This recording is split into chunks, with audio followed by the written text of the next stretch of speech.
I'm a relatively new player to Magic the Gathering, and come from a small county in the north of England. I still have old friends ask me the question, what is Magic the Gathering? In today's video I'm going to answer this very question, along with why Magic the Gathering is the most amazing card game ever. Now, I'm going to be answering this video in a style that's commonly used by Rhystic Studies. Please go to the description box below for a link to his channel. He does amazing art and card analysis videos and is a great member of our community. So firstly, we have to take a little trip back in time to explain Magic's rich history. During the beyond time of the 90s, a young Richard Garfield presented a game to Wizards of the Coast in which the CEO saw huge potential. And after some naming issues, on April 18, 1993, Magic the Gathering art show and public announcement was held at Wizards of the Coast headquarters. Pre-orders of Alpha soon came after at the Origins Game Fair, and then followed quickly by beta release, and then the first expansion of Arabian Nights, along with Unlimited Edition, all within the same year.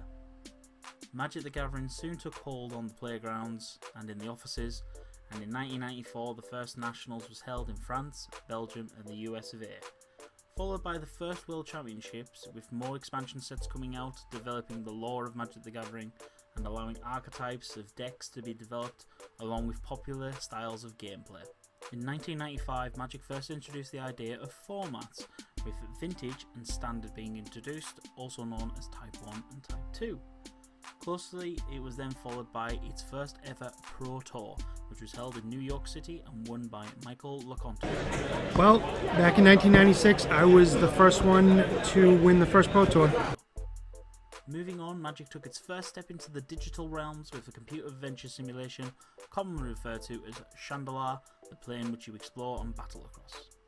1998 brought us coloured set symbols, allowing players to easily recognise rares, uncommon and common cards, along with Tommy Hovey becoming the first pro player to ever win 2 Pro Tours. Moving ahead, we get to 2002, in which MagicTheGathering.com has content released for the first time. Not long after, we have Magic the Gathering online launches, allowing players to battle around the world, all from the comfort of their own home. We also get the amazing mechanic of fetch lands introduced into gameplay. 2003 sees an entire set released that entirely comprises of creatures. The set is aptly named Legions. Also, with the 8th edition core set release, Magic cards got a new layout with defined borders, allowing power and toughness to stand out, and artifacts to become their own shade of grey from brown. 2007 sees the first introduction of the Planeswalker card type in the Lorwyn block. Also, we have the first ever dual deck release with the amazing Goblins battling against some puny elves. 2009 brings Magic to the masses in the form of Duels of the Planeswalkers on the Xbox 360, allowing a new player base to be introduced to Magic the Gathering. Also, the core set of this year introduces brand new card content rather than the standard reprints, and also Wizards of the Coast release a new multiplayer experience in the Plane Chase format. 2011 brings us the introduction of the first Commander decks to be produced by Wizards of the Coast, a suite format created by judges and beloved by players, and will bring us yearly suite offerings from Wizards of the Coast. We also see Wizards of the Coast establishing a modern format, only allowing cards from 8th edition onwards to be valid. Flying into 2013, Melissa Totoro breaks into the top 8 of Pro Tour Gatecrash, proving it's not just a boys club, and we also have the release of the first modern Master Set. 2014 sees the card frame getting another major update, with the font Balerion being IP'd, and a Hollow 4 security stamp to assure card authenticity. Also, Shahar Shenhar is the first player to win back-to-back World Championships. He's going to work through the math, and I think he's going to have to extend the hand. 5 days for this moment, for that not quite so young man. 21 and twice #1. He is your back-to-back world champion, Shahar Shenhar Israel. Do it. 2016 also sees Wizards introducing new mechanics of vehicles and energy counters from the Kaladesh block, alongside with the Masterpiece series being announced. This now brings us into 2018, where they have just opened up the beta of Magic the Gathering Arena, their latest installment of the digital version of the game. We also have our 99th set of Magic the Gathering being released, and returning to the first plane explored by Wizards, which is Dominaria. And this will also bring us up to a total card count of 23,015 cards printed so far for the last 25 years. These are just a handful of moments from the extensive history. If you want a more in-depth look, please check out the article Magic's 25th Anniversary Timeline. So what exactly is Magic the Gathering? How I would describe Magic to non-players is a cross between poker and chess, where each card will do a unique thing like pieces on a chessboard, and poker in the sense that you have a deck of cards and have a statistical likelihood of drawing a certain card from your deck. The basic rules are very simple. You can only have 4 copies of each card, except for basic lands. Minimum card deck is 60 cards in constructed, and the object of the game is to reduce your opponent's life total from 20 to 0, which is done by dealing damage with creatures or spells, and there are other ways to win of course, but for ease this is a basic analysis. The game is based around 5 colours of mana. These colours each have their own flavour and style of play, generally associated with them. However, Wizards of the Coast have had some fun sets in the past, mixing things up a little. White is the embodiment of morality and order.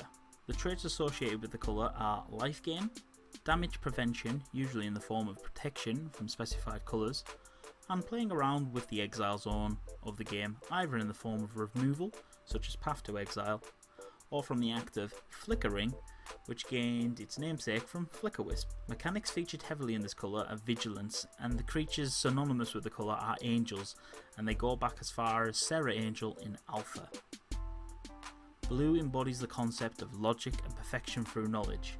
It has traits based on card draw synergies, control magic in the form of counter spells and bounce spells, also playing around with time manipulation.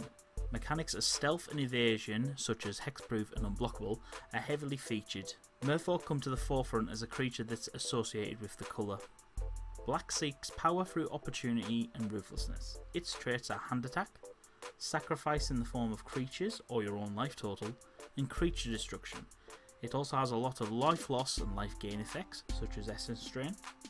The iconic creatures are demons, which are generally summoned through painful means such as Shadowborn Apostle getting a Grizzlebrand. Red embodies the principles of impulse and chaos, and its traits are reflected in the direct damage spells to either creature or players. Creature bonuses such as First Strike, Haste or Trample, and destruction spells mainly focusing around land and artifacts. The most iconic creatures of this colour is goblins, who have been associated heavily with the colour since Alpha. Green embodies instinct and acceptance through growth. Its associated traits are anti-flying in the form of the reach mechanic, generation of mana from creatures, and most notably, green creatures have a higher base stat for their casting costs. The best representation of green is in its creature tribe of elves who have been associated with the colour since Alpha also. For more information on actually playing the game, I highly recommend checking out the tutorial on the Magic the Gathering YouTube channel. Now to the reason why I believe this is the most awesome game, I decided to reach out to some fellow content creators and ask them 2 simple questions. The first being, what Magic card do they think best presents Magic the Gathering as the game? And the second being is, why do they think Magic the Gathering is the most awesome game? So let's see what they said. For me, the card that best represents Magic the Gathering has to be Sengir Vampire. It's been around since the very first set, Alpha Edition, and it is still playable in Standard. It comes in the starter introduction decks. It's just really sort of nostalgic for myself, and it has quite a cool effect still. I feel that Magic the Gathering is such an awesome game because of the community and the actual interaction face to face with people, chatting, hanging out, having fun playing a game, which is what it's all about. My card is Evasion, Angel of Hope. For those of you who don't speak Eric, that is Avacyn, Angel of Hope. Or Evasion. Tomato, tomato. So anyways, she's flying, she has vigilance. She's indestructible and she makes everything else indestructible and stuff. And that's kind of how I view, Magic the Gathering. I went different. I actually chose Supreme Will because I feel like that kind of shows the player side of the game, or at least represents it really well, where you play this card and you can this one card can either hurt your opponent or stop your opponent, or it can help you, and you have to be constantly thinking what you're going to do with this card. Magic the Gathering is the most awesome game ever for so many reasons. It brings social recluses out and makes them interact with other people. You cannot play Magic alone. No matter what, you always need a second player. Yeah. Goldfishing only goes so far. It encourages mental ability, it encourages memory, it encourages building. There's something for everyone. If you just like playing and you don't want to build, you can net deck. If you just like building, then you can make a homebrew and just lose a lot like I do, and it's still really fun because you built it. Lightning Bolt is by far the best card to represent Magic the Gathering, not only because it's efficient, versatile and iconic, but it pulls new players into the game, putting the power of lightning literally at their fingertips. Magic is the best TCG because of its depth, rich gameplay, and beautiful art. It's also one of the only games that brings the cards to life by its great storytelling and its intriguing lore. I would have to say the Planeswalker card. There's nothing like it in any game I know. It allows you to do crazy things in the game. My favorite Planeswalker is a Johnny Goldmade. I like him because he deals with life and encounters. I really love putting encounters on creatures to make them bigger. It's awesome because it's never the same game. When you play, you go up against different people. You don't know what cards they have in their deck. It's always changing. You would have to think constantly. The strategy is what I love most about Magic the Gathering. So for me, the single Magic card that best represents the game as a whole comes from Unhinged, and that is Booster Tutor. Purely down to the fact that you get to open up a pack of cards and pick one card to put it into your hand. And for me, I know a lot of people, if not everybody, that plays this game enjoys cracking packs and trying to see what good cards they can get out of there. And for the most part, they're always looking to see what that rare and mythic is and get excited about that. So for me, that is why Booster Tutor is the card that best represents Magic the Gathering. So for me, Magic the Gathering is one of the most awesome card games out there because there is so much variety of different ways the game can be played for everybody. Now for me, for example, I like Cube a lot more than I do for any of the other formats, but that means that I'm catered for. Everybody else is then catered for if they wanted to play standard, if they wanted to play modern, legacy, limited, all these other kind of things. There's so many different ways to actually play this great game that makes it so exciting to see all these different cards and how they work for different formats. And it's always nice to see it constantly expanding, constantly trying to get itself better. And there is absolutely something for everybody, and that is why this game is so great. What card do I think best represents Magic the Gathering? No, it's not Black Lotus. In fact, it's not any of the Power 9. It's not the original Dual Lands, nor the Shock Lands, nor the Fetch Lands. It's not Planeswalkers like Jace the Mind Sculptor or Liliana of the Veil. It's not any enchantment or sorcery or instant. It's not even any creature or artifact. The card that I think best represents Magic the Gathering is a 5-way tie between the 5 basic lands: swamp, mountain, forest, plains, and island. Whenever you think about what you want to do in Magic the Gathering, it all comes down to that basic land. Why is Magic the Gathering the most awesome game in the world? It's because it's a game that combines so many different, often opposing elements, and yet is able to make a whole out of them. It has the strategy of chess. It has the gameplay of poker. It has the creativity and imagination of Tolkien. It is a game that takes all of these elements and lets you decide what you want to do with them, because it doesn't direct you and say you have to play standard or you have to play legacy. In fact, you don't have to play at all. There are people in Magic the Gathering that don't really play, but they collect cards for the art, or they make silly theme decks, or they're interested in the story and the lore and they call themselves Vorthos. There are so many ways to approach approach this game, and no one way is more correct than another. You are able to determine how you want to play, whether you want your deck to represent you or build a commander around it, or maybe you just want to play the best possible deck. Download that list off of a website and show up to Friday Night Magic and kick some butt. Magic is a game that takes us from our often isolated lives, where we feel that we do not have control, and it lets us have a amount of control that we are often lacking. And so that is why I think Magic the Gathering is the most awesome game in the world. The card that I chose to best represent Magic was Last Stand. It's a great 5-mana spell. It costs 1 of each colour, and essentially does what Magic does. It either generates you little dudes, it deals damage to creatures, it draws you cards, it drains for damage, you know. It does everything that it says on the tin what Magic is, and it's fantastic as a big sort of melting pot of an idea. It's probably a build-around card in some form of deck, but you know, it's certainly a fun card to play with. So in answer to my second question, the reason why I think Magic the Gathering is the most awesome game is it's the social aspect. It's the fact is that you can go play this game with a bunch of friends, and you can either play at home if you want, it's great, or you can play down the local game store, or go to a GP, a PPTQ, or hell, if you can get to the Nationals and the Pro Tour, even better. But you don't have to play the one style, you know.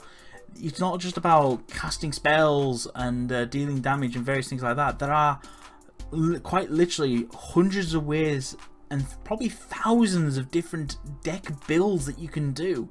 Magic has this rich history to draw from and all these different formats, so there is no right way to play the game. It has this amazing element in it as that I haven't ever found in another TCG game, where you can build a gameplay around various styles that suit you as an individual.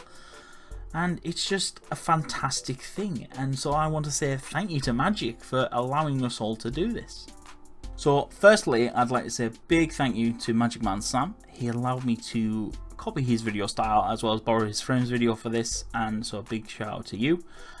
Secondly, I'd like to say a big major shout out to all the other content creators who responded with responses to my questions.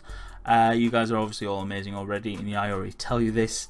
But please go and follow them on all social medias and various things like that.